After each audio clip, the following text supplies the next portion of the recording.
ನನ್ನ ಮಾವ ಅವ್ರ ತೀರ್ಮಾನ ಹೇಳಿರೋದ್ರಿಂದ ನಾನು ಕೂಡ ನನ್ನ ತೀರ್ಮಾನ ಹೇಳ್ತಿದ್ದೀನಿ.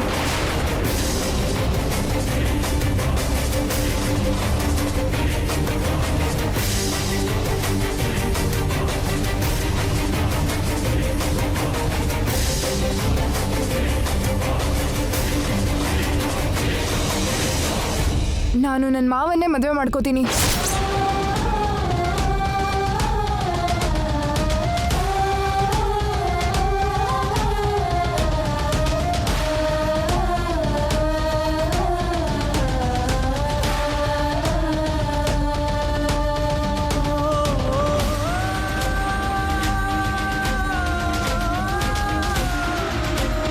ಭೈರವಿ, ಮದುವೆ ಮಾಡ್ಕೊಳ್ಳೋದು ಜೀವನ ಪೂರ್ತಿ ಸಂತೋಷವಾಗಿರೋದಕ್ಕೆ. ನನ್ನ ಮದುವೆ ಮಾಡ್ಕೊಂಡ್ರೆ ಆ ಸಂತೋಷ ನಿಂಗೆ ಇಲ್ದ ಹಾಗಾಗತ್ತೆ.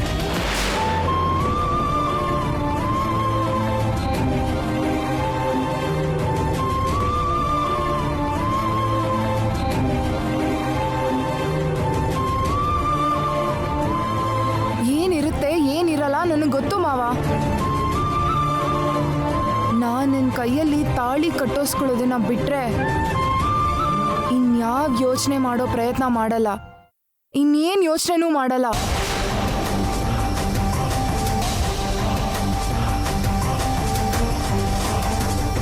ಭೈರವಿ, ಇದು ಆವೇಶದಲ್ಲಿ ತಗೊಳ್ಳೋ ತೀರ್ಮಾನ ಅಲ್ಲ, ಯೋಚನೆ ಮಾಡಿ ತಗೋಬೇಕಾದ ತೀರ್ಮಾನ. ನಾಳೆ ನಮ್ಮ ಮದುವೆ ಆದಮೇಲೆ ನಾನು ಸತ್ತು ಹೋದ್ರೆ ಆಗ ನಿನ್ನ ಪರಿಸ್ಥಿತಿ ಏನಾಗುತ್ತೆ ಅಂತ ಯೋಚನೆ ಮಾಡಿದ್ಯಾ?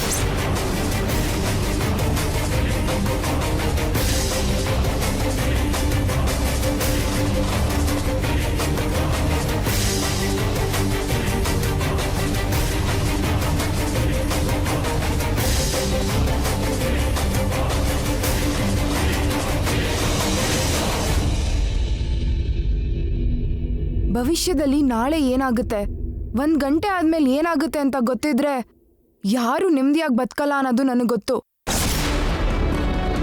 ಯಾವುದೋ ಒಂದು ಟೈಮಲ್ಲಿ ಆಕ್ಸಿಡೆಂಟ್ ಆಗ್ಬಿಟ್ಟು ಸಡನ್ ಆಗಿ ಹಾರ್ಟ್ ಅಟ್ಯಾಕ್ ಆಗ್ಬಿಟ್ಟು ನಿನ್ಗಿಂತ ಮುಂಚೆ ನಾನೇ ಸತ್ತೋಗ್ಬೋದು ಅಲ್ವಾ ಮಾವ? ಹಾಗಾಗತ್ತೆ ಅನ್ನೋದು ನಿಜ ಅನ್ಕೊಳಕ್ಕಾಗಲ್ಲಮ್ಮ. ಹಾಗಾಗಲ್ಲ ಅಂತ ನೀವು ಬರ್ದು ಕೊಡ್ತೀರಾ?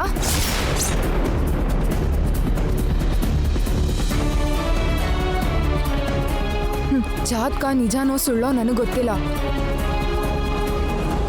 ಒಂದ್ ವೇಳೆ ಜಾತಕ ನಿಜಾನೇ ಆಗಿದ್ರು ನಾನ್ ಮಾವನ್ನೇ ಮದ್ವೆ ಆಗ್ತೀನಿ.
ನಿನ್ಗೆ ಅರ್ಥ ಆಗ್ತಾ ಇಲ್ವಾ? ಏನ್ ಅರ್ಥ ಆಗ್ಬೇಕು? ಪ್ರೀತಿ ಬೇರೆ, ಜೀವನ ಬೇರೆ. ಪ್ರೀತಿಸೋದು ಜೀವನಕ್ಕೋಸ್ಕರನೇ. ಆ ಪ್ರೀತಿ ನಿಂಗೆ ಜೀವನ ಕೊಡಲ್ಲ ಅಂದ್ಮೇಲೆ ಅದ್ ನಿಂಗೆ ಶಾಪ ಆಗುತ್ತೆ ಹೊರತು ಪ್ರೀತಿ ಆಗೋದಿಲ್ಲ. ಶಾಪ ಆದ್ರೂ ಪಾಪ ಆದ್ರೂ ಅದನ್ನ ನಾನು ವರ ಅನ್ಕೊಂತೀನಿ. ಭೈರವಿ, ನಿನ್ಗೆ ಅರ್ಥ ಆಗ್ತಾ ಇಲ್ಲ. ನನ್ನ ಮೇಲಿನ ಪ್ರೀತಿಗೋಸ್ಕರ ಕೆಲವು ಕಷ್ಟನ ಕೊಂಡ್ಕೊಳ್ಳೋದು ಸರಿಯಲ್ಲ. ನಾವು ನೀರು ಹಾಕಿ ಬೆಳೆಸಿದ ಗಿಡ ಒಣಗೋದ್ರೆ ಎಷ್ಟು ಬೇಜಾರಾಗತ್ತೆ. ಅಂಥದ್ರಲ್ಲಿ ನಿನ್ನವರು, ನಿನ್ನ ಜೀವನ, ನಿನ್ನ ಪ್ರಾಣ ಅನ್ಕೊಂಡ್ರು ನಾನಿಲ್ಲದೆ ಹೋದ್ರೆ ನೀನು ಇರೋದಕ್ಕಾಗತ್ತಾ?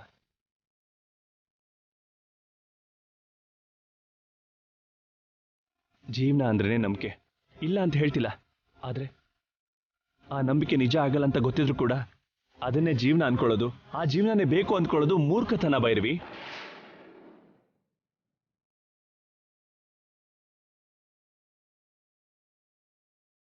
ನೀನ್ ಹೇಳ್ತಾ ಇರೋದು ನಿಜ ಮಾವ. ನನ್ನ ನಂಬಿಕೆ ನಿಜ ಆಗದೆ ಇರ್ಬೋದು, ಆದ್ರೆ ಪ್ರೀತಿ ನಿಜ. ನಿನ್ನ ಪ್ರೀತಿಸಿರೋದು ನಿಜ. ನಿನ್ ಮೇಲಿರೋ ಪ್ರೀತಿ ನನ್ನ ಪ್ರಾಣ ಇರೋವರೆಗೂ ಸತ್ತೋಗಲ್ಲ ಅನ್ನೋದು ನಿಜ.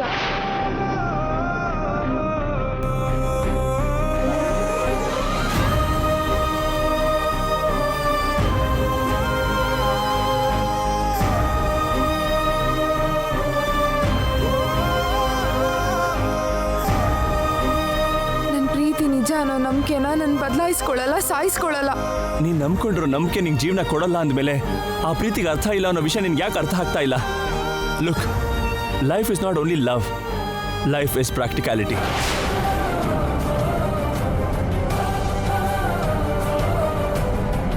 ನೀನ್ ಪ್ರೀತಿಸಿರೋ ನಾನು ಸತ್ತು ಹೋದ್ಮೇಲೆ ನಿನ್ ಪ್ರೀತಿ ಯಾರಿಗೆ ಬೇಕಿರುತ್ತೆ?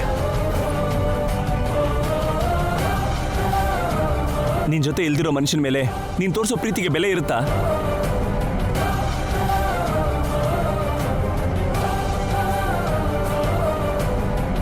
ಇಷ್ಟಕ್ಕೂ ನಾನು ನಿನ್ನನ್ನು ಯಾಕೆ ಪ್ರೀತಿಸ್ದೆ ಗೊತ್ತಾ? ನಿನ್ನ ಸಂತೋಷವಾಗಿಡಬೇಕು ಅಂತ, ನಿನ್ನ ಜೊತೆ ನಾನು ಸಂತೋಷವಾಗಿರೋಕ್ಕೋಸ್ಕರ. ನಿನ್ನ ಮುಖದಲ್ಲಿ ನಗು ಬಿಟ್ರೆ, ನಿನ್ನ ಕಣ್ಣಲ್ಲಿ ಒಂದೇ ಒಂದು ಹನಿ ನೀರು ಹಾಕಿಸ್ಬಾರ್ದು ಅಂತ ಪ್ರೀತಿಸ್ದೆ.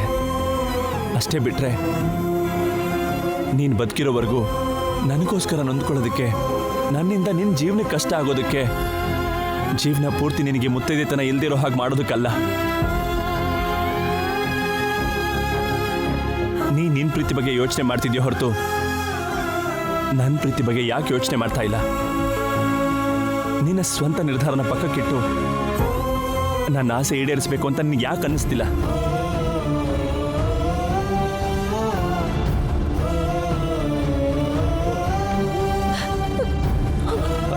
ಭೈರವಿ,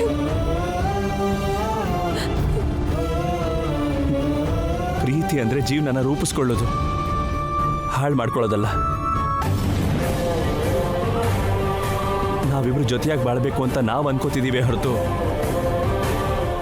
ನಾವು ಜೊತೆ ಇರಬೇಕು ಅಂತ ಆ ದೇವ್ರು ಅನ್ಕೊಳ್ತಾ ಇಲ್ಲ. ಅದಕ್ಕೆ ಅನ್ಸುತ್ತೆ ನಾವು ಮದುವೆ ಮಾಡಬೇಕು ಅನ್ಕೊಂಡಿದ್ದು ನಿಮ್ಮ ತಂದೆ ನಮ್ಮಿಂದ ದೂರ ಆದರು. ನಮ್ಮ ನಿಶ್ಚಿತಾರ್ಥದ ದಿನ ನಮ್ಮಮ್ಮನಿಗೆ ಆರೋಗ್ಯ ಹಾಳಾಯಿತು. ಹುತ್ತದ ಹತ್ರ ಹೋದಾಗ ಅಪಶಕನದ ರೀತಿ ನನ್ನ ಜಾತಕ ಹಾರೋಯ್ತು.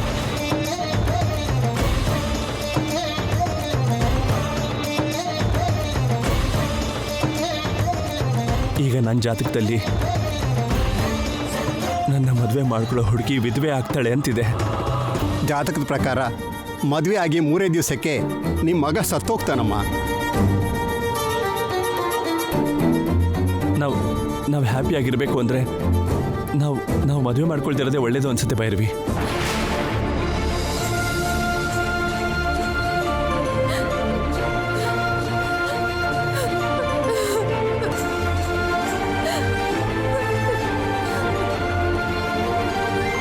ನಮ್ಮಪ್ಪಂಗೆ ಪ್ರಾಣ ಗಂಡಾಂತರ ಇದೆ ಅಂತ ಕಣಿ ಹೇಳೋಳು ಹೇಳಿದ್ಲು. ಅವಳು ಹೇಳಿರೋದ್ರಿಂದ ನಮ್ಮ ಮದ್ವೆಗೆ ನಮ್ಮಪ್ಪ ಸಾಯೋದಕ್ಕೆ ಯಾವ ಥರದ ಸಂಬಂಧನೂ ಇಲ್ಲ. ನಮ್ಮ ಮದ್ವೆ ಕಾರಣಕ್ಕಾಗೆ ನಮ್ಮಪ್ಪ ಸತ್ತೋದ್ರು ಅನ್ನೋದಾದ್ರೆ, ನಮ್ಮ ನಿಶ್ಚಿತಾರ್ಥದ ದಿನ ಅನಾರೋಗ್ಯದಿಂದ ಇದ್ದಿದ್ದ ನಮ್ಮ ಅತ್ತೆ ಕೂಡ ಇವತ್ತು ಜೀವಂತವಾಗಿರ್ತಿರ್ಲಿಲ್ಲ ಅಲ್ವಾ?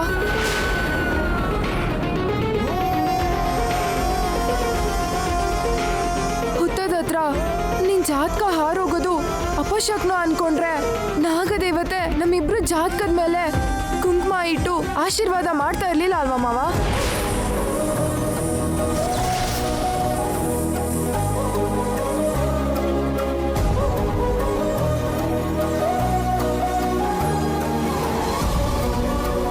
ಆ ನಾಗದೇವತೆ ನಮ್ಮ ಮದ್ಗೆಗೆ ಕುಂಕುಮ ಇಟ್ಟು ಆಶೀರ್ವಾದ ಮಾಡಿದಕ್ಕೇನೆ ಸತ್ತೋಗಿದ ಅಂತ ಅನ್ಕೊಂಡಿದ್ ನಮ್ಮಣ್ಣ ಮತ್ತೆ ವಾಪಸ್ ಬಂದ.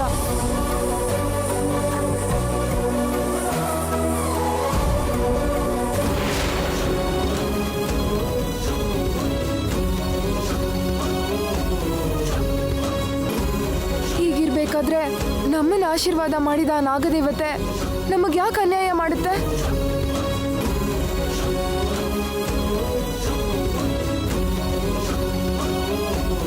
ನಾನು ಪೂಜೆ ಮಾಡೋ ನಾಗಮ್ಮ ನನಗೆ ಅನ್ಯಾಯ ಮಾಡಲ್ಲ ಅನ್ನೋ ನಂಬಿಕೆ ನನಗಿದೆ. ಮದುವೆ ಆದ್ಮೇಲೆ ನಿನ್ಗೇನು ಆಗದೆ ಇರೋ ಥರ ನೋಡ್ಕೊಳ್ಳುತ್ತೆ ಅನ್ನೋ ನಂಬಿಕೆನೂ ನನಗಿದೆ ಮಾವ.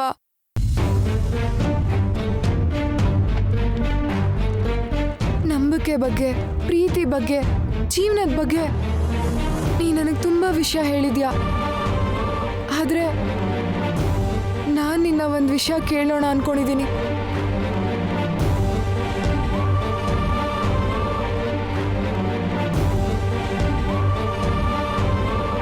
ಏನದು? ನಮ್ಮ ಮದುವೆ ಆದ್ಮೇಲೆ ನೀನು ಸತ್ತೋಗ್ತೀಯೋ ಇಲ್ವೋ ಅಂತ ನನಗೆ ಗೊತ್ತಿಲ್ಲ. ಆದರೆ ನಿನ್ನ ಮದುವೆ ಮಾಡ್ಕೊಳ್ದೇ ಇದ್ರೆ ನಾನು ಈಗಲೇ ಸತ್ತೋಗ್ತೀನಿ ಮಾವ.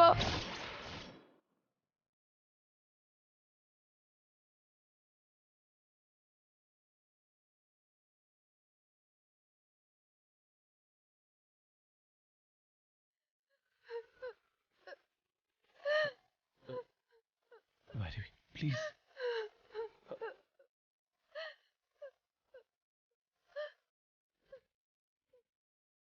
ನೀನಂದ್ರೆ ನನಗೆ ಪ್ರಾಣ ಮಾವ. ನೀನಿಲ್ದೆ ನಾನಿರಲ್ಲ ಮಾವ, ನಾನಿರಲ್ಲ ಮಾವ. ಅಳಬಾರ್ದು, ಪ್ಲೀಸ್ ಪ್ಲೀಸ್, ಡೋಂಟ್ ವರಿ.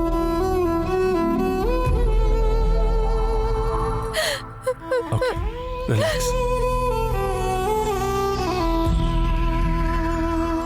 ಅಣ್ಣ,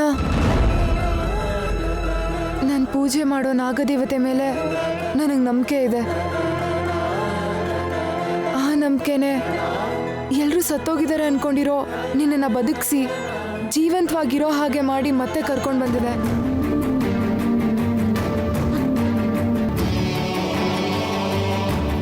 ನಾ ನಂಬಿರೋ ಆ ನಾಗದೇವತೆನೇ ನನ್ನ ಗಂಡನ್ನು ಕಾಪಾಡುತ್ತೆ ಅನ್ನೋ ನಂಬಿಕೆ ನನಗಿದೆ.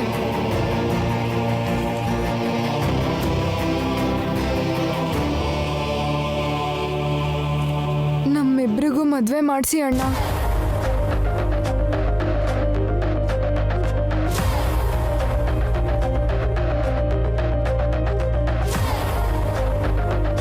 ಈ ಮದುವೆ ಆದ್ಮೇಲೆ ಪೂಜೆ ಮಾಡೋ, ವ್ರತ ಮಾಡೋ, ಉಪವಾಸ ಮಾಡೋ, ನನ್ನ ಗಂಡನ ನಾನು ಕಾಪಾಡ್ಕೋತೀನಿ.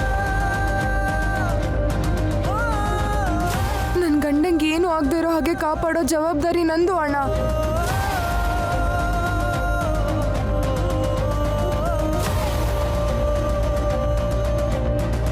ಅರ್ಜುನ್ಗೆ ಏನಾಗಲ್ಲ, ಆಗದೆ ಇರೋ ಹಾಗೆ ನಾನು ನೋಡ್ಕೋತೀನಿ ಅಣ್ಣ. ನಮ್ಮ ಮದುವೆ ಮಾಡಿ ಅಣ್ಣ.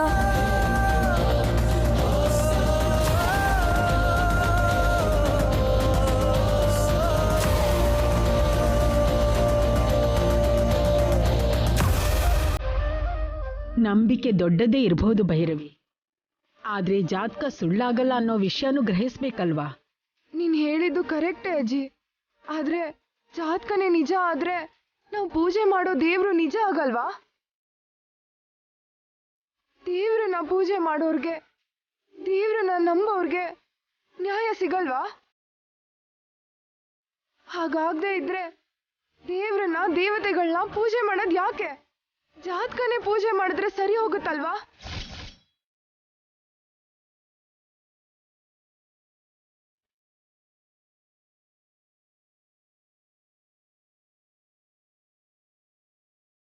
ನನ್ನ ಭಕ್ತಿ ಆಗಿರೋ ಭೈರವಿಗೆ ಅವಳು ಇಷ್ಟಪಟ್ಟವನ ಜೊತೆ ಮದುವೆ ಆಗುತ್ತೆ ಅಂತ ಎಷ್ಟೋ ಸಂತೋಷ ಪಡ್ತಾವಳೆ.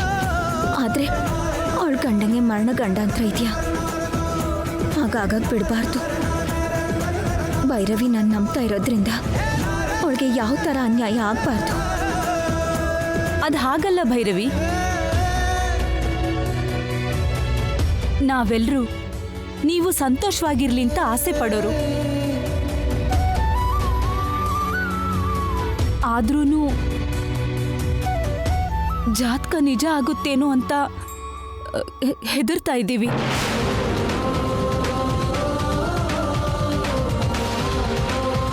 ಹಾಗೇನಾದ್ರೂ ಆಗ್ಬಿಟ್ರೆ ನಾವೆಲ್ಲರೂ ತಡ್ಕೊಳಕ್ಕಾಗತ್ತಾ?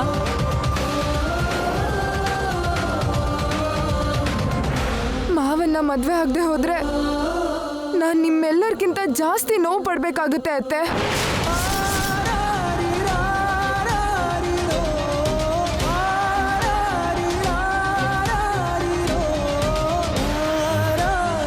ಅಮ್ಮ ಭೈರವಿ, ನಾವೀಗ ಹೌದು ಅಂತಾಗ್ಲಿ ಬೇಡ ಅಂತಾಗ್ಲಿ ಹೇಳೋ ಪರಿಸ್ಥಿತಿಲಿ ಇಲ್ಲಮ್ಮ. ಈಗಿಂದೀಗ್ಲೇ ತೀರ್ಮಾನ ತಗೊಳ್ಳೋ ಪರಿಸ್ಥಿತಿ ಅಲ್ಲಮ್ಮ ಇದು. ನಿಮ್ ಮದ್ವೆನ ಸ್ವಲ್ಪ ಮುಂದಕ್ಕೆ ಹಾಕೋಣ. ಏನ್ ಮಾಡ್ಬೇಕು ಅನ್ನೋದನ್ನ ಆಮೇಲೆ ಯೋಚನೆ ಮಾಡೋಣಮ್ಮ.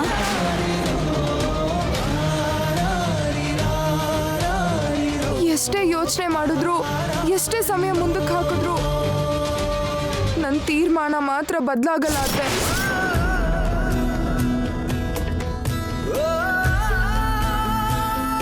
ಅತ್ತೆ, ಈ ಮದ್ವೆನ ಮುಂದಕ್ಕೆ ಹಾಕೋ ಅವಶ್ಯಕತೆ ಇಲ್ಲ,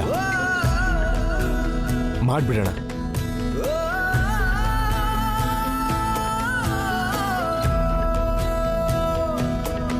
ನನ್ನ ತಂಗಿ ಏನ್ ಬೇಕಾದ್ರೂ ಸಾಧಿಸ್ತಾಳೆ ಅನ್ನೋ ಧೈರ್ಯ ನನಗಿದೆ. ಹಣೆ ಬರ ಬದಲಾಯಿಸೋ ಸಂಕಲ್ಪ ಶಕ್ತಿ ಕೂಡ ಅವಳಿಗಿದೆ. ನನ್ನ ತಂಗಿ ಅರ್ಜುನ್ನ ಕಾಪಾಡ್ಕೋತಾಳೆ ಅನ್ನೋ ನಂಬಿಕೆ ಕೂಡ ನನಗಿದೆ. ಮಾಡ್ಬಿಡೋಣ ಅತ್ತೆ, ಮದ್ವೆ ಮಾಡ್ಬಿಡೋಣ.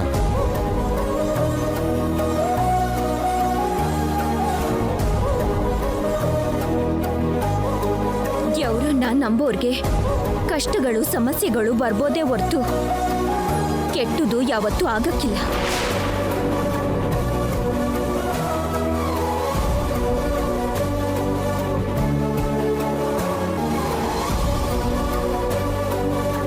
ಅವರು ನಂಬ್ತಿರೋ ದೇವ್ರೆ ಅವ್ರಿಗೆ ಒಳ್ಳೇದು ಮಾಡುತ್ತೆ. ಆ ನಂಬಿಕೆಯಿಂದ ಅಮ್ಮ ಅವ್ರದ್ದು ಮದುವೆ ಮಾಡಿ.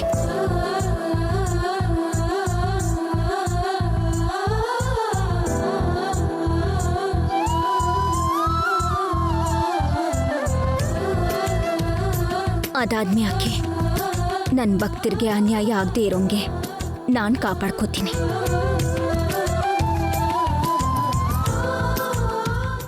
ಅಮ್ಮ, ಅರ್ಜುನ್ ಬೇಡ ಅಂತ ಭೈರವಿ ಇನ್ನೊಂದು ಮದ್ವೆ ಮಾಡ್ಕೊಳ್ಳಲ್ಲ.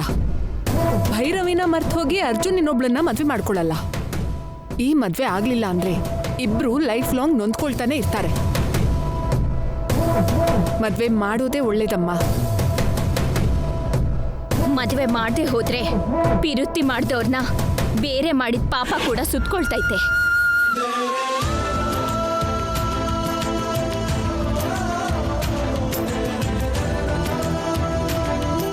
ಪುರೋಹಿತ್ರೆ, ನೀವು ಹೇಳಿರೋ ಹಾಗೆ ನನ್ನ ಮಾವಂಗೆ ಮದುವೆ ಆದಮೇಲೆ ಗಂಡಾಂತರ ಇದೆ ಹೊರತು ಮದುವೆ ಮುಂಚೆ ಯಾವ ಥರ ತೊಂದರೆ ಇಲ್ಲ ಅಲ್ವಾ?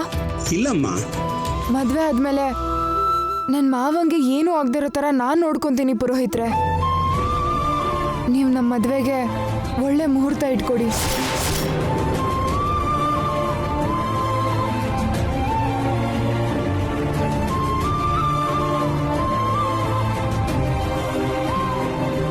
ಪುರೋಹಿತ್ರೆ, ಮುಹೂರ್ತ ಇಡಿ. ನೀವು ಯೋಚನೆ ಮಾಡ್ಬೇಕಾಗಿರೋದು ಏನೂ ಇಲ್ಲ, ಮುಹೂರ್ತ ಇಡಿ. ತುಂಬಾ ಯೋಚನೆ ಮಾಡಿದೆ. ಹತ್ರದಲ್ಲೇ ಇರೋ ಒಳ್ಳೆ ಮುಹೂರ್ತ ಇದ್ರೆ ನೋಡಿ. ನಾನು ಹೇಳಬೇಕಾಗಿದ್ದನ್ನೆಲ್ಲ ಹೇಳಿದ್ದೀನಮ್ಮ. ಇಷ್ಟು ಜನ ಹೇಳ್ತಾ ಇದ್ದೀರಾ ಅಂದಮೇಲೆ ಮುಹೂರ್ತ ಇಟ್ಕೊಡ್ತೀನಮ್ಮ.